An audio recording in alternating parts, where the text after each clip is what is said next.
local train. Stand clear of the closing doors, please. We live in a world built for people who hear. Hello? Can you hear me? Live from NPR.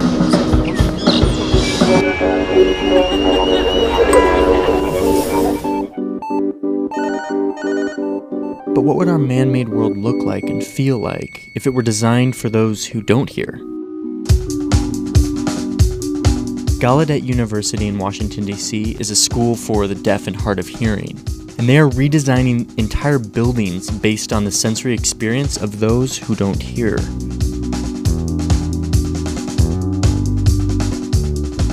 We've only just begun, though, to challenge ourselves to examine how we could design entire buildings, entire campuses, or even cities to be aligned with deaf space.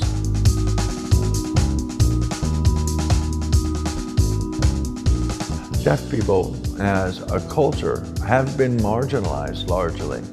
We've been, as a marginalized community, developing our own culture, and that defines what kind of place we call home, how we claim and occupy space. And so we've begun to ask ourselves these questions, and because of that, gotten a lot more creative, begun to think bigger about how we can find different ways to align our ways of being to our environment. The classrooms are oriented in a semicircle or a U shape, so that classmates can continually visually connect with other classmates. So if you want to be involved in a discussion, everybody has a front row seat to seeing.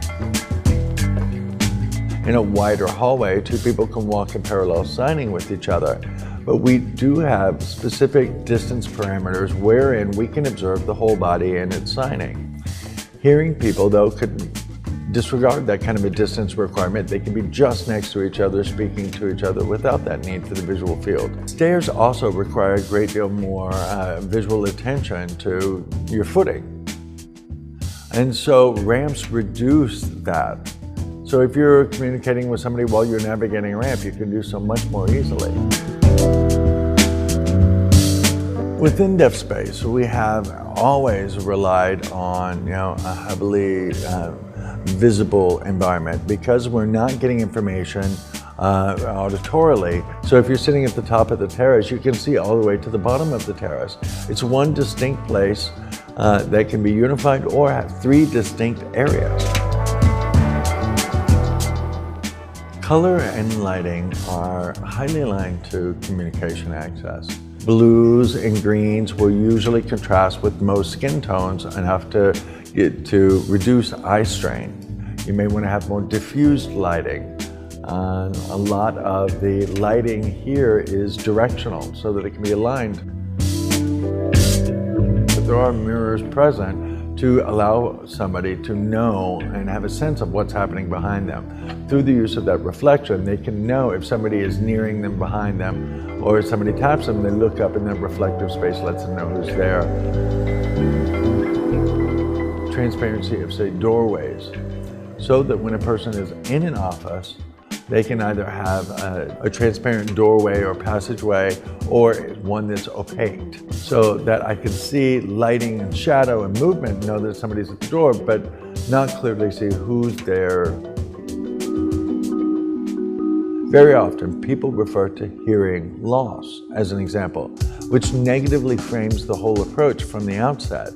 But let's imagine the deaf baby who has never heard, and yet is still described as experiencing hearing loss.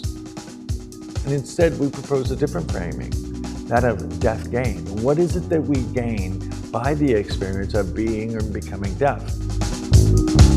Deaf space, I believe, is born of the idea that we have something to offer the world, that being deaf confers some very interesting perspectives on life.